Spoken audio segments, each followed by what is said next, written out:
Hello साथियों, आप सभी को पता है कि भारत में 3 नए कानून लागू हो चुके हैं। कौन-कौन से? भारतीय न्याय संहिता 2023, भारतीय नागरिक सुरक्षा संहिता 2023, भारतीय साक्षरता अधिनियम 2023 1 जुलाई 2024 से लागू हो चुके हैं।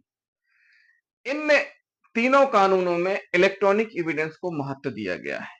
क्या किया गया है? इलेक्ट्रॉनिक एविडेंस को महत्व दिया गया है, लेकिन इसके लिए जरूरत थी एक एसओपी की कि किस प्रकार से आपको काम करना है। एक एसओपी की आवश्यकता थी, यानी स्टैंडर्ड ऑपरेटिंग प्रोसीजर की आवश्यकता थी कि इस प्रकार से ऑडियो रिकॉर्डिंग की जाएगी, इस प्रकार से वीडियो रिकॉर्डिंग की जाएगी, इस प्रकार से फिंगरप्रिंट लिए जाएंगे, इस प्रकार से वॉइस सैंपल लिया जाएगा। ये सारी की सारी चीजें इस एसओपी के अंतर्गत बताई गई हैं।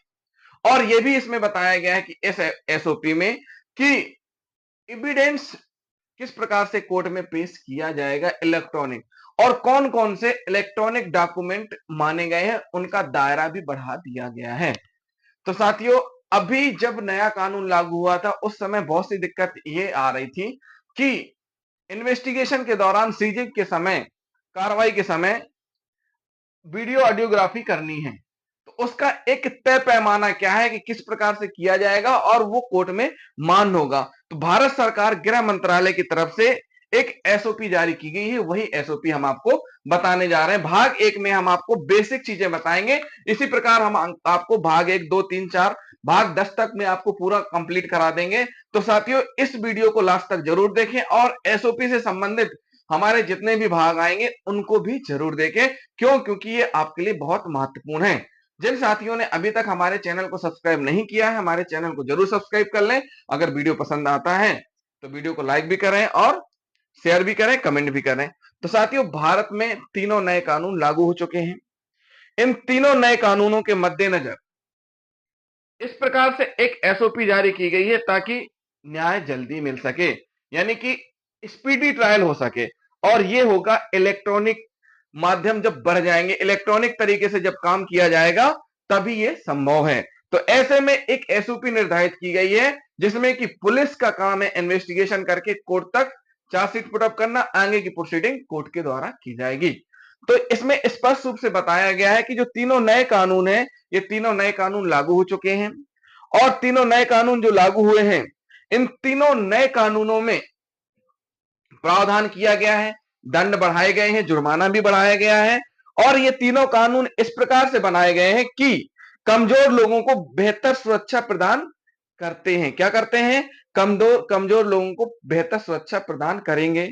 साथ ही साथ इन तीनों कानूनों में, यानी भारतीय न्याय संहिता में इस बार संगठित अपराध, आतंकवाद या अन्य अपराधों से संबंधित धाराएं भी जोड़ी गई हैं जो कि इस प्रकार की गतिविधियों को कंट्रोल करेंगी। तो साथियों, ये तीनों कानून जो बनाए गए हैं वो बहुत महत्वपूर्ण है। अब बात आ जाती है कि भाई इसमें जो इलेक्ट्रॉनिक एविडेंस है या इलेक्ट्रॉनिक माध्यम का उपयोग किया जा रहा है वो क्यों किया जा रहा है, ये सबसे महत्वपूर्ण बात होती है। तो हम एक एक करके आपको बताएंगे कि क्यों किया जा रहा है और इसकी आवश्यकता क्या है। तो सबसे महत्वपूर्ण बात यह होती है इसमें कि भाई इसके उद्देश्य क्या है। इन तीनों नए कानूनों में इलेक्ट्रॉनिक एविडेंस को ज्यादा महत्व दिया गया है और इलेक्ट्रॉनिक एविडेंस के दायरे को बढ़ा दिया गया है। पिछले कानून में जो चीजें समाहित नहीं थी वो नए कानून में जोड़ी गई हैं और बहुत से बदलाव किए गए हैं। साथियों, इसका मेन उद्देश्य है फेयर एंड स्पीडी जस्टिस, निष्पक्ष एवं त्वरित न्याय। क्या है? शीघ्र न्याय। स्पीडी मतलब शीघ्र न्याय, और जस्टिस न्याय में आसानी हो। क्या हो? न्याय में आसानी हो। ये दो उद्देश्य मेन, इलेक्ट्रॉनिक एविडेंस के दायरा बढ़ाने और तीनों नए कानूनों में जो संशोधन करते हुए नए कानून 2023 में पार्लियामेंट में पास किए गए और 1 जुलाई 2024 से लागू किए गए हैं। इनका मेन उद्देश्य यही है कि निष्पक्ष और शीघ्र न्याय हो और न्याय में आसानी हो। इसमें एक महत्वपूर्ण बात जो आई है वह है कि सूचना प्रौद्योगिकी, यानी कि टेक्नोलॉजी इकोसिस्टम को बढ़ावा दिया गया है। अब नए आपराधिक कानूनों के सभी चरण ईएफआईआर से लेकर, यानी कि जो एफआईआर दर्ज होती थी पहले हाथ से लिखी जाती थी, सीसीटीएस से होने लगी, जाकर के करना पड़ता था। अब क्या हो गई है, अब कह दिया है कि ईएफआईआर होगी, मतलब ऑनलाइन कर सकते हैं। ईएफआईआर से लेकर जांच दस्तावेज जमा करने से लेकर सुनवाई तक में प्रौद्योगिकी के उपयोग की परिकल्पना की गई है। क्या किया गया है, टेक्नोलॉजी के उपयोग की परिकल्पना की गई है कि इन सभी जगह पर टेक्नोलॉजी का उपयोग किया जाएगा। क्या किया जाएगा, टेक्नोलॉजी का उपयोग किया जाएगा। इसके अलावा देखिए, ईएफआईआर से लेकर के जांच हो, किसी मामले की जांच हो, या दस्तावेज जमा करने से लेकर सुनवाई तक, सुनवाई कहां होती, कोर्ट में, यानी पूरा जब तक निराकरण नहीं हो जाता, डिसीजन नहीं हो जाता, वहां तक की जो परिकल्पना की गई है वो इलेक्ट्रॉनिक रूप से की गई है, यानी टेक्नोलॉजी के तरीके से की गई है कि टेक्निक का उपयोग करके किया जाएगा, टेक्नोलॉजी का उपयोग करके किया जाएगा। इसके अलावा फॉरेंसिक विशेषज्ञों को उन सभी मामलों में फॉरेंसिक साक्ष्य एकत्र करने के लिए अपराध स्थल पर जाने का आदेश दिया गया है, जहां अपराध के लिए 7 या उससे अधिक वर्षों की सजा का प्रावधान है। इन नए कानूनों में एक महत्वपूर्ण बात ये जो जोड़ी गई है, इसमें स्पष्ट कर दिया गया है कि जो फॉरेंसिक एक्सपर्ट हैं उनको घटना स्थल पर भेजा जाएगा ताकि एविडेंस कलेक्ट किए जा सके, जिससे कि न्याय मिल सके। तो ऐसे अपराध जिनमें की 7 वर्ष या उससे अधिक सजा का प्रावधान है, ऐसे अपराध जिनमें की 7 वर्ष या 7 से अधिक सजा का प्रावधान है, उन अपराधों के घटित होने पर घटना स्थल पर फॉरेंसिक एक्सपर्ट जाएंगे। यह प्रावधान किया गया है, क्या किया गया है, ताकि यह प्रावधान इसलिए किया गया ताकि बेस्ट एविडेंस हमें वहां से मिल सके। साथ ही साथ पुलिस अधिकारी फॉरेंसिक साक्ष्य एकत्र करने के लिए फॉरेंसिक्स विशेषज्ञ को अपराध स्थल पर जाने के लिए कहेंगे। साथ ही साथ पुलिस अधिकारी, जो भी इन्वेस्टिगेशन अधिकारी, जो भी थाना प्रभारी है, वो सूचित करेंगे बकायदा फॉरेंसिक एक्सपर्ट को, और फॉरेंसिक एक्सपर्ट से रिक्वेस्ट करेंगे कि वो घटना स्थल पर पहुंचे और उसकी रिपोर्ट दें। राज्य ऐसी विधि से जिसे वे अधिसूचित कर सकते हैं जितनी जल्दी हो सके, लेकिन 5 वर्षों से अधिक नहीं, इसे अनिवार्य बना सकते हैं। मतलब अभी तो ये कर रहे हैं, लेकिन आने वाले समय में ये कंपलसरी हो जाएगा कि ये चीज होनी ही है। और साथ ही साथ कुछ और बातें भी हैं, वो हम आपको बताएंगे कि कुछ मुख्य अंश भी हैं इसके, जो कि निम्नानुसार हम एक एक करके बताएंगे। पहला है, जो टेक्नोलॉजी है, जो टेक्नोलॉजी इकोसिस्टम है, इसके कुछ हाईलाइट पॉइंट्स हैं, वो हम आपको बताएंगे। क्या बताएंगे, हाईलाइट पॉइंट बताएंगे, कुछ अंश हम आपको बताएंगे। सबसे पहला एक है, इसके 7 हाईलाइटेड पॉइंट हैं, तो एक एक करके हम बताएंगे। नंबर 1 है जांच, परीक्षण और अदालती कार्यवाही तथा सम्मन। जो समन कोर्ट से जारी होता है, तामीली के लिए फिर पुलिस जाती है। अब क्या सिस्टम कर दिया गया है कि जांच, परीक्षण और अदालती कार्रवाई तथा सम्मन नोटिस आदि की तामीली में टेक्नोलॉजी के उपयोग के लिए इलेक्ट्रॉनिक संचार की एक नई परिभाषा पेश की गई है। मतलब क्या कर दिया गया है कि इलेक्ट्रॉनिक के माध्यम से, इलेक्ट्रॉनिक जो तकनीकी है उसका उपयोग किया जाएगा, यानी कि सम्मन तामीली व्हाट्सएप के जरिए भी होगी, मेल के जरिए भी की जाएगी। तो इस प्रकार से इसमें बदलाव किया गया है। साथ ही साथ दस्तावेज की परिभाषा का विस्तार करते हुए जो डॉक्यूमेंट की परिभाषा थी उसका भी विस्तार किया गया है। अब क्या विस्तार कर दिया गया डॉक्यूमेंट की परिभाषा, डॉक्यूमेंट की परिभाषा में email server, log, computer, laptop या स्मार्टफोन पर दस्तावेज, संदेश, वेबसाइट, क्लाउड, स्थान संबंधी साक्ष्य और डिजिटल उपकरणों पर संग्रहित वॉइस मेल संदेशों पर इलेक्ट्रॉनिक या डिजिटल रिकॉर्ड को शामिल किया गया है। मतलब क्या क्या शामिल कर दिया गया डॉक्यूमेंट में, बोल दिया गया है कि ईमेल हुआ, ईमेल के जरिए कोई डॉक्यूमेंट प्राप्त हुआ है, ईमेल के जरिए कोई एविडेंस प्राप्त हुआ है, ईमेल के जरिए कोई साक्ष्य प्राप्त हुआ है। Server log, computer, server log से प्राप्त हुआ है, कंप्यूटर में कोई एविडेंस है या कंप्यूटर में कोई जानकारी है, लैपटॉप, स्मार्टफोन पर कोई जानकारी है, वेबसाइट, क्लाउड, इन सब में अगर कोई जानकारी, कोई भी डाटा स्टोर है जिसको कि एविडेंस के रूप में ऐसा डॉक्यूमेंट शामिल किया गया है, यानी विस्तार कर दिया गया। जैसे मोबाइल में कोई डाटा शामिल है, मोबाइल के अंदर कोई डाटा है तो उसको डॉक्यूमेंट माना जाएगा, कंप्यूटर के अंदर कोई डाटा है तो उसको डॉक्यूमेंट माना जाएगा। इतना विस्तार कर दिया गया है। तो साथियों ये क्या हो गया, ये हमने आपको सेकंड पॉइंट बता दिया। अब थर्ड पॉइंट क्या कहता है, थर्ड पॉइंट कहता है कि साक्ष्य की परिभाषा को इलेक्ट्रॉनिक रूप से दी गई किसी भी जानकारी तक विस्तारित किया गया है। जो साक्ष्य की एविडेंस की जो परिभाषा है उसको भी विस्तारित कर दिया गया है, बढ़ा दिया गया है। इसमें क्या कर दिया गया है, इसमें गवाहों, अभियुक्तों, विशेषज्ञों और पीड़ितों को इलेक्ट्रॉनिक माध्यम से पेश होने की अनुमति मिलेगी। यानी इलेक्ट्रॉनिक माध्यम वीडियो कॉन्फ्रेंसिंग के माध्यम से भी पेश हो सकते हैं। जैसे मान के चलिए गवाह जिनके बयान होने हैं वो वीडियो कॉन्फ्रेंसिंग के माध्यम से बयान दे सकते हैं, और साथ ही साथ अभियुक्त यानी जो मुलजिम है, अपराधी है, वो जेल में निरुद्ध है तो वो जेल से भी पेशी हो जाएगी उसकी वीडियो कॉन्फ्रेंसिंग से। इसी प्रकार विशेषज्ञ यानी जो स्पेशल रिपोर्ट देते हैं, अपने जो साइंटिस्ट है उनके द्वारा जो रिपोर्ट दी जाती है, उनके भी जब साक्ष्य होंगे तो बीसी के माध्यम से, इलेक्ट्रॉनिक माध्यम से हो जाएंगे। पीड़ित हैं उनकी भी हो जाएंगी। तो इस प्रकार से साक्ष्य की परिभाषा को भी बढ़ाया गया है। इससे मुकदमों की जो प्रक्रिया है, इसमें जो कार्रवाई की जो प्रोसीडिंग है उसमें आसानी हो जाएगी। अभियुक्तों को जेल से अदालतों तक ले जाने में होने वाली देरी को रोका जा सकेगा। जो जेल से लेकर के जाया जाता है कोर्ट से फिर जेल, तो इसमें घटनाएं भी घटित होती हैं और कई बार अपराधी मौका पाकर फरार भी हो जाते हैं। तो इन सारी परेशानियों से छुटकारा मिलेगा और समय की बचत भी होगी, और भविष्य में संदर्भ के लिए मुकदमे की प्रक्रिया को संरक्षित करने में भी मदद मिलेगी और उच्च न्यायालय में चुनौती के दौरान आवश्यक हो सकती है। मतलब ये सारी चीजें इतनी सुविधाजनक कर दी गई हैं इलेक्ट्रॉनिक माध्यम से कि अब आरोपी को जेल में ही रख करके उसे बीसी के माध्यम से पेशी की जाएगी। अभी होता क्या है कि जब पेशी होती है तो अभियुक्त अगर जेल में निरुद्ध है तो उसको लेकर के आया जाता है।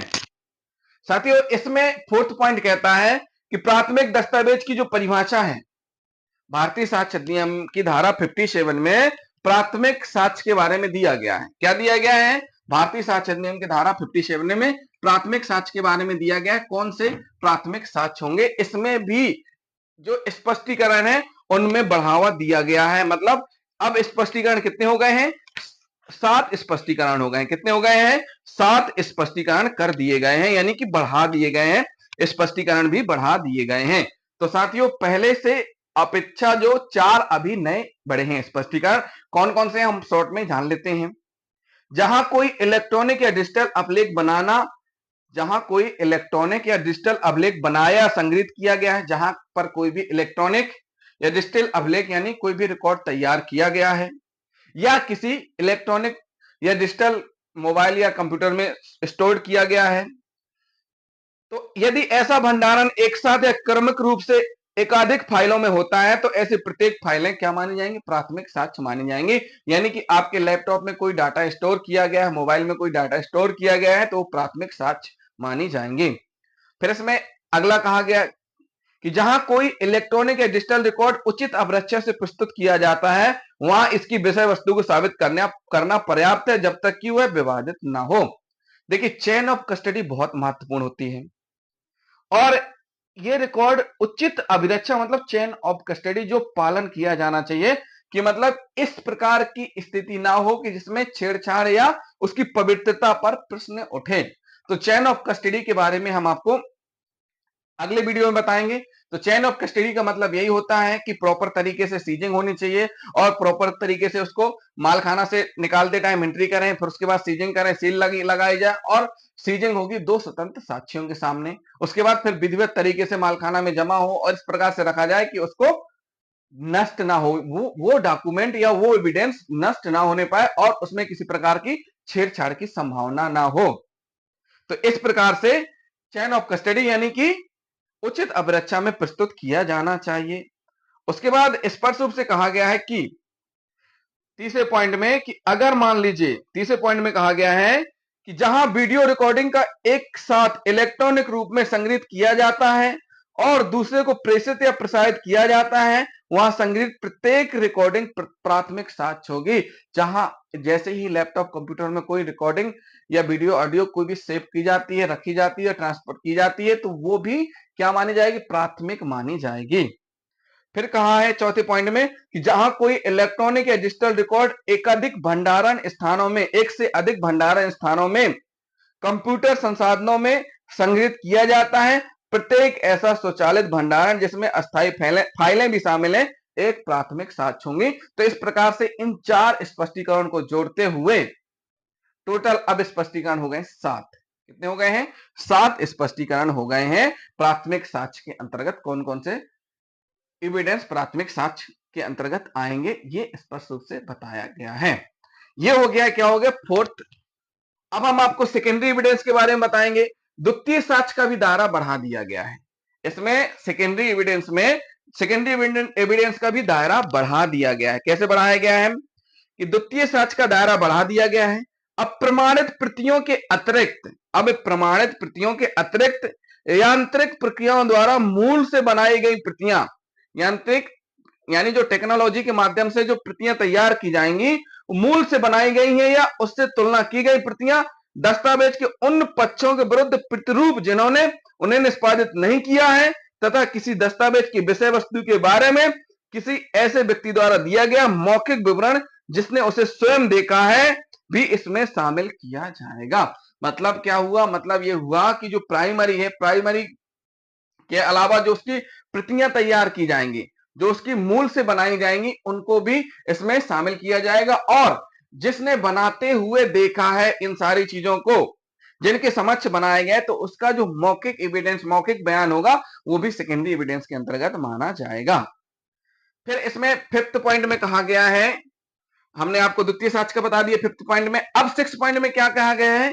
सिक्स पॉइंट में कहा गया है कि अभियुक्त से, इसमें कहा गया है कि यह अनुमति दी गई है कि अभियुक्त यदि कस्टडी में है, हिरासत में है, मजिस्ट्रेट द्वारा इलेक्ट्रॉनिक माध्यम से पूछताछ की जा सकती है।